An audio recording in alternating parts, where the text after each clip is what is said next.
about 4 years ago, I met this extraordinary man on a bike ride, and we became bike buddies. And the story ends with us getting married. As we transitioned to move to the Bay Area, I decided to get my doctorate in education. And so as I started that journey, the deal was, if I had to sit at a table and write for 3 years, he had to do that too. Because it's hard to get a doctorate when someone's watching TV and having fun and doing things when you're having to do your homework. So the deal was he would continue his writing passion. He had already written 1 novel when I met him, and he turned that into a series of 7 called the Gideon Jones Chronicles, and then has recently wrote a new book, The Cost of War. And so his journey through his writing expresses his experiences through his Vietnam War experience and his love of crime fiction. So today he's going to tell you a little bit about his experience and enlighten you about the experiences of a veteran and also his writing journey. Thank you. Do it then, right? You know, the official story of my life is always not the true story, right? So the official story of my life is I was in financial services for 30 years. I was successful. I was married. I have a son that's 23 years old that is a scholar in Japan. He's already got his BA and his MBA, so, you know, it sounds like a good, successful life. If you served in war, and if you served in combat, and only about 25% of military are actually in the hard combat for a sustained period of time, then it has a life-altering effect. Okay, so I'm going to just talk a little bit about me and veterans, the one that you don't see, okay, so that you may want to be more aware of. So thanks for having me today. And so I came to talk about veterans. I did serve in Vietnam from 1966 to 1971. The experience was life-changing. And over the last 5 years, I have written a series of books about Vietnam veterans. But I just recently finished a book about 2 veterans who came back from Iraq and Afghanistan after 6 years. Enlisted people spend 6 years is kind of the responsibility that we have to our government. Most people spend less than 6 in active duty, but then you just finish it up in the inactive reserves. Each of them has very, the 2 men in the book, which I'll talk about in a little while, have very different experiences when they come back. One seems to fit in when he comes back, and the other one just does not. The goal is to help you get an idea of what veterans go through when they come home. It's very odd to come back to the United States after you've been in a third world country and you've been causing all the trouble. Recently my son went to India. He called me up, he was in a panic because it was so shocking from his comfortable life here in the United States to find himself in Varanasi, where they were piling up dead bodies in the street and burning them. And I had to stop and talk to him for an hour on the phone just to get him not to run right to the airport and go home. You know, I had to remind him that I was in a third world country when I was his age. He's 23, I was 19 to 24, I was in Vietnam. And not only was I experiencing the third world country, but I was causing the trouble. So we were going through the area killing people. And it's a huge difference, okay? And so now he understood, and he spent a week there before he went home. To give you an example of how war affects the unofficial version of Brian's life is I was born in 1947 in Iowa. My family moved to California when I was 5, so I went with them. I went through school and all the way through high school and graduated in 1965. Went across the street to the junior college to continue my higher education. And I was sitting on the front porch of my parents' home early in 1966, and the mailman came up and said I had a letter. And, you know, kids didn't get letters in those days, so I was like, that's a shock. The mailman sat down on the porch with me, and my sister was out there, and he said, well, let's take a look at it. And so we opened it up. It was one of those kind of purple mimeograph, cheap-looking letters that comes from anybody in those days. And he looked at it, and he said, you're drafted. And I said, oh, I am? And he said, yeah, look right here. It says, you got 2 weeks to go to LA and get your physical and then disappear into wherever it is. So I let my family know, and they were somewhat upset, and I left in the intervening time, I joined the Navy to save myself from having to fight in Vietnam. And it just didn't work out at all. And the reason is, after going through boot camp in San Diego, they just send down, the government sends down a list of jobs. It has nothing to do with the qualifications of the people that are going to do the jobs. One of the jobs was they needed somebody to get a top secret clearance. And the people who ran my command told me, they pulled me aside and said, "You're the only man in this whole huge group that doesn't have some kind of a police record." So that was my special qualification to get a top secret clearance. It was very easy to clear me because I had never done anything. I was, in fact, just to give you an idea of who I was, the American Field Service brings foreign exchange students to the United States every year. I was the official prom date for all of the American Field Service girls, okay? And over my junior and senior year, went to more than a dozen proms. I had one suit, I'd get it out, clean it up, take these girls so they could have the experience. So I was the guy they would choose to take foreign students to the prom. I taught Sunday school. I was a very innocent kid. It was really easy to get me a top secret clearance. After going to the, all right, so I went to my physical, I went into the military. Because of getting a top secret clearance, I followed a path that most sailors never follow, and ended up in combat almost all the time. I'm actually too blind to be in combat if I was in the Army, so they had to give me a waiver for that, because now they'd spend time on training, and I did have the clearance, and it's not that easy to get. So it just really didn't work out. I also went in for what I thought was going to be 2 years and was involuntarily extended indefinitely, and at 5 years I managed to get myself out. So it was that complicated. If you look at my service record, there's a whole list of commands, about 10 or 12 of them, over a 5-year period. It's very unusual for one soldier or sailor to be in several different commands. Most of us spend it in one. And down the list there's just the word OPTEV 4. I worked for the Deputy Commander of the Operational Test and Evaluation Force in the U.S. Pacific Fleet. And we did a lot, we tested things, and including the branch that I was working in mostly was psychological warfare. It's what we call terror today, terrorists. So we were the terrorists in Vietnam. In Korea, the United States really started to recognize psychological warfare as an important thing to study. By Vietnam, we were making a lot of progress. Of course, I think we're probably really astute at it by now. So that was one of the big areas in which I worked, but it's not an everyday project, so I did many other things during that time. So that just didn't work out for me, the OPTEV 4. And as Michelle says, I can't really tell you anymore, I'd have to kill you. So what I did during my time changed the arc of my life. And of course, you don't know what the arc of your life is, but being a boy from the Midwest, just growing up in California, it was still small towns in California, you expected you just go out and get a college education, get married, have a family, work hard, retire, and have a good life. And mine was nothing like that. So it changed the arc of my life in every essential characteristic. I'm telling you this so you can get an idea of what veterans, because if you ask a veteran, how are you? Fine, I'm fine. Oh, good, well, I'm glad you're fine, okay? And then nobody ever talks to you after that, but they're not fine. Most of us, if you were a combat veteran or not. So I only lasted 2 semesters in college when I came back. My son has his bachelor's, his MBA, he's a scholar in Japan. Really makes me happy, because I lasted 2 semesters in college. I could not talk to the professors when I came back. They thought they knew something about life that was different than the life that I had seen.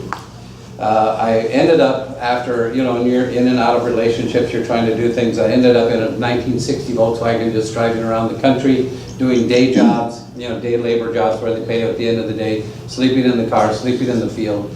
I spent a long time doing that. I ended up in the mountains of New Mexico, and finally one day I just got up in the pre-dawn darkness, is when we did everything, and forgave the government for what they had made me do. We often hear the United States has done some horrible things. Well, it wasn't actually the whole United States, it was us. So that's the life that we live. So I forgave them. I came back into society and I tried to get a job. I was very unsuccessful at that. I always tell people I'm a very hard worker, a very bad employee. And so I did end up just working for myself. And I started a extreme coaching business, is the first thing that I could think of. People will pay you amazingly to find out how tough they are. And I was like, I can do that. I'm qualified for that job. So I taught people to run the length of Death Valley, to run from the bottom of Death Valley to the top of Mount Whitney, to ride the whole length of California. They wanted to be tortured. I was very happy to do that. So there was extra charges for extra torture. And I would go out and I would do it with them, and it was the life that I had. What happens, though, is you become the master of being alone. And this is what veterans carry that most people don't realize. You cannot tell people what you did, but you absolutely have to tell somebody what you did, you know, so that they can look at you as an individual and they can say, I understand, you know, not that I would do it, not that I accept it, but I understand what you did.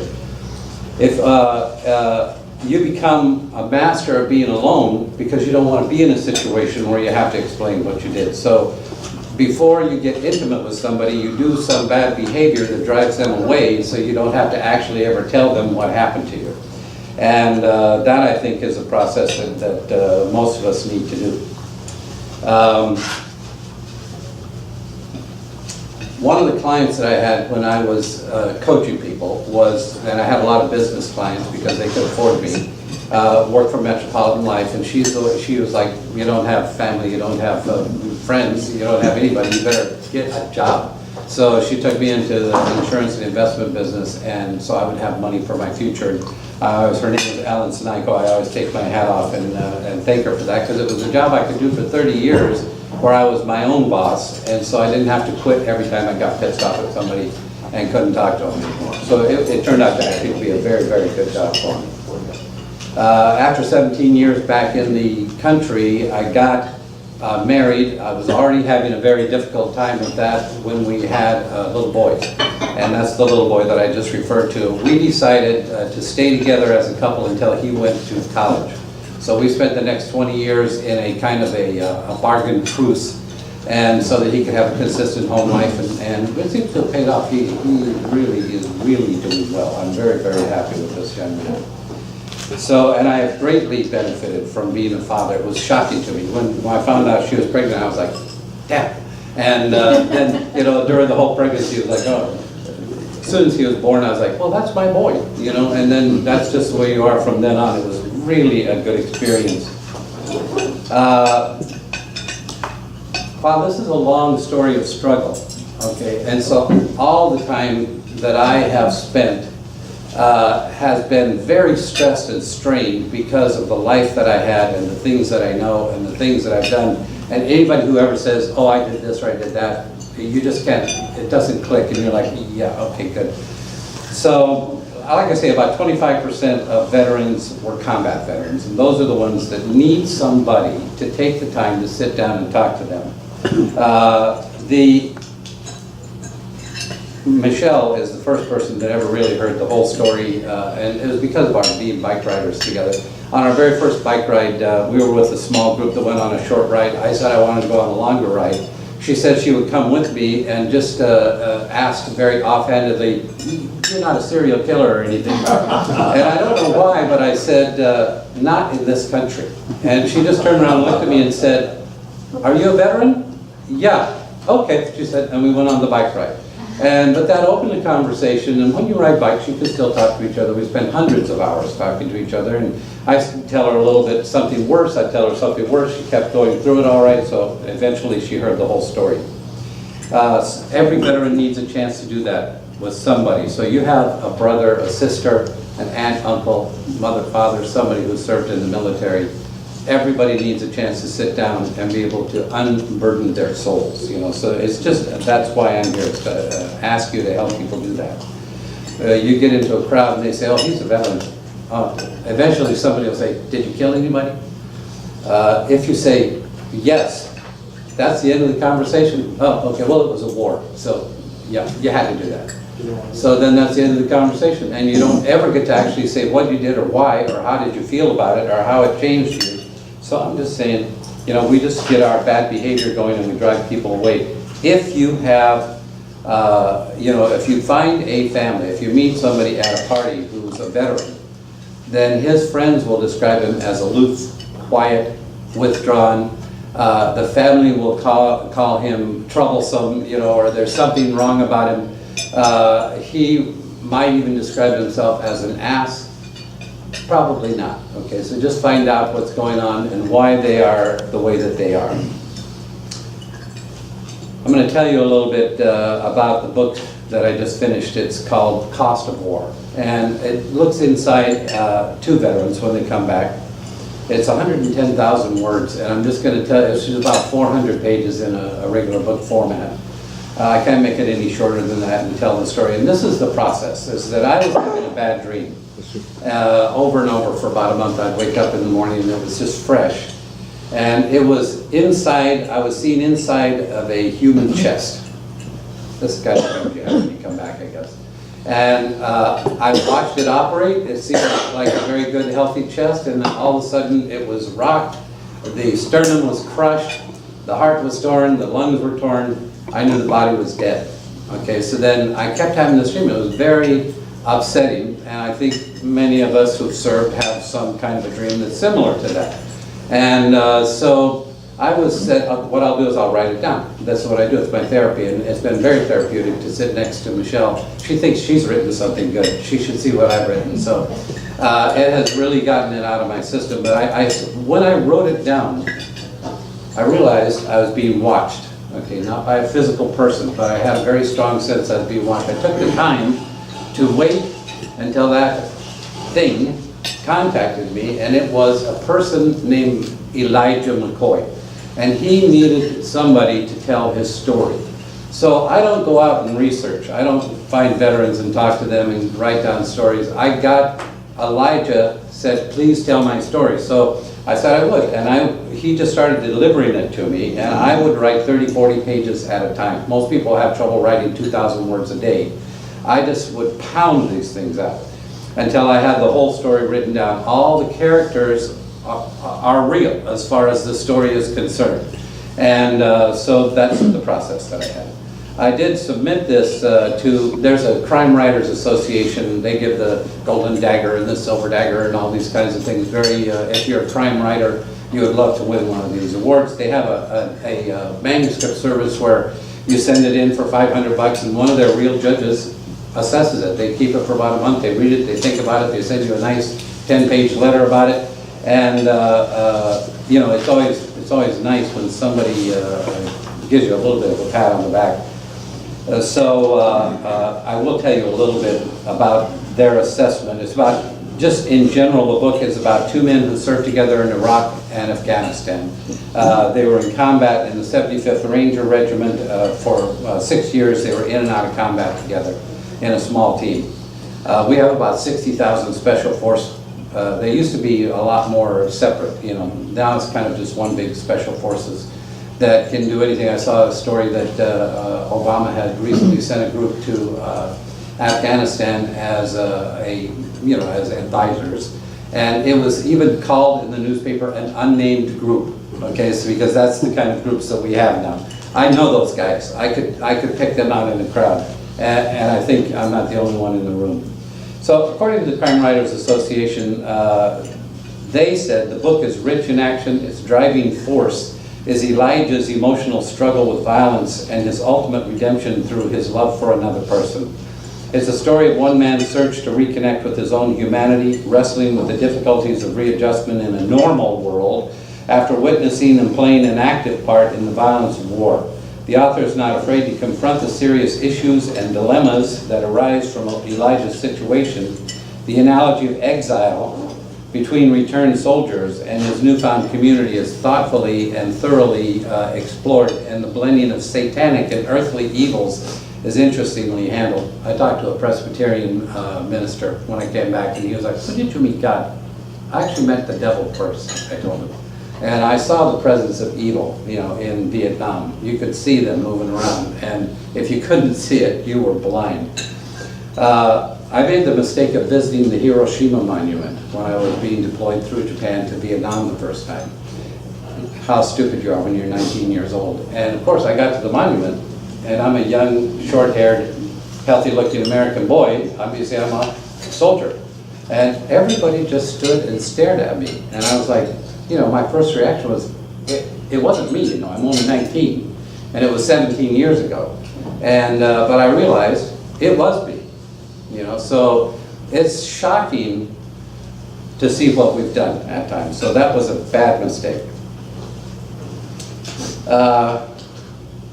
The dream, which I told you about, happens as the prologue. So that became the prologue of the book.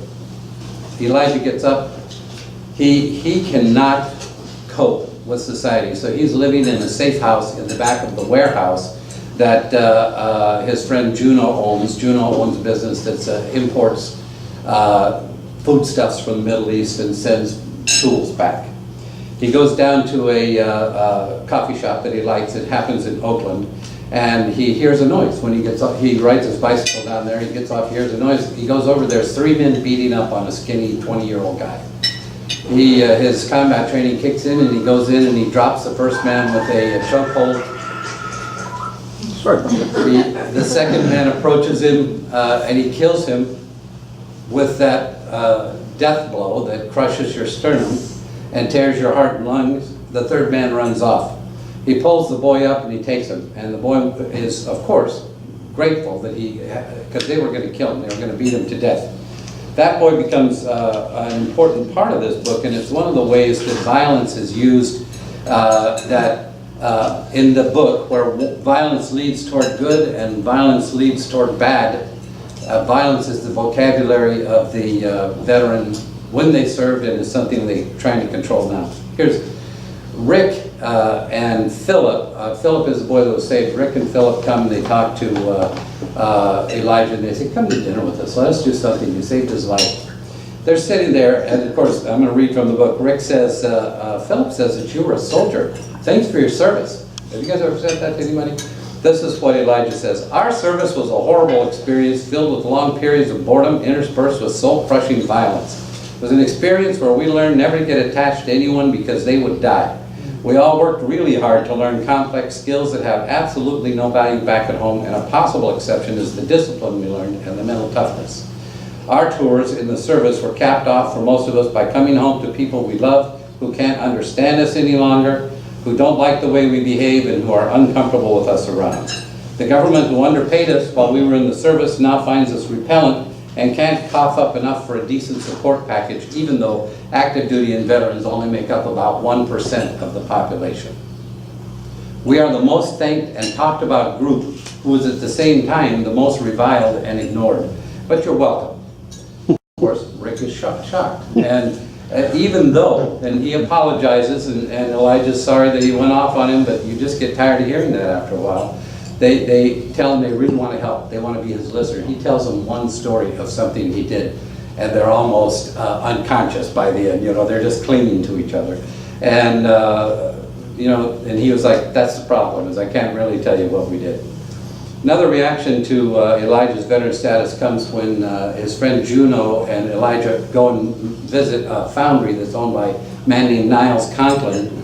And after the tour, and after they burn up what they needed to burn up, Niles says, "Welcome back. Let me know if I can help in any way. I didn't serve, and I've always admired the men and women who do. I know there's a huge cost to you when you serve in a war zone."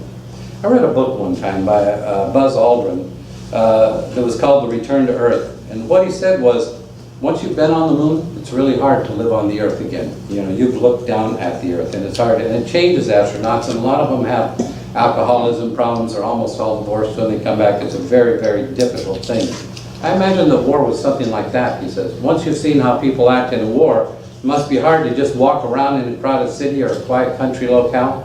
I can't imagine what goes through your mind. I guess it has to do with danger and ultimate decisions, but I can't even think of something to say to comfort you too. And Elijah says, "Thanks for not knowing." It's hard to come home. You all know about PTSD, about the difficulties in pretending that you're normal, you know, when you've done the things that most people cannot even imagine.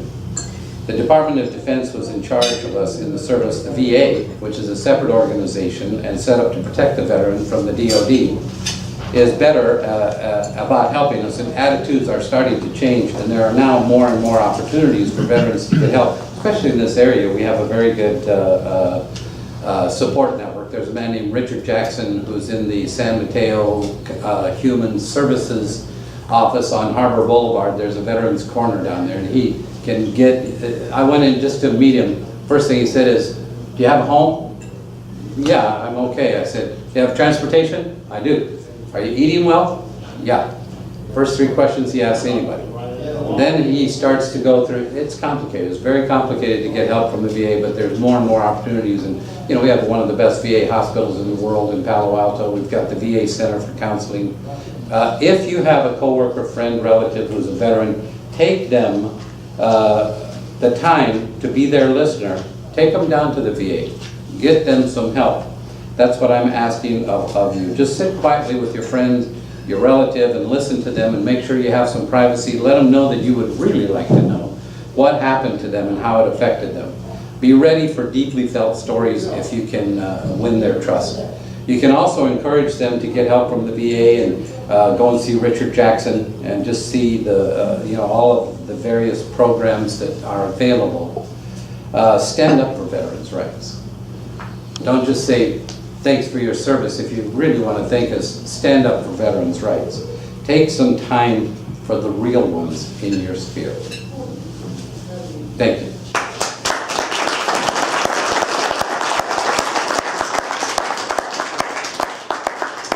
Couple minutes for questions for Brian. Thank you very much, Brian. Yeah.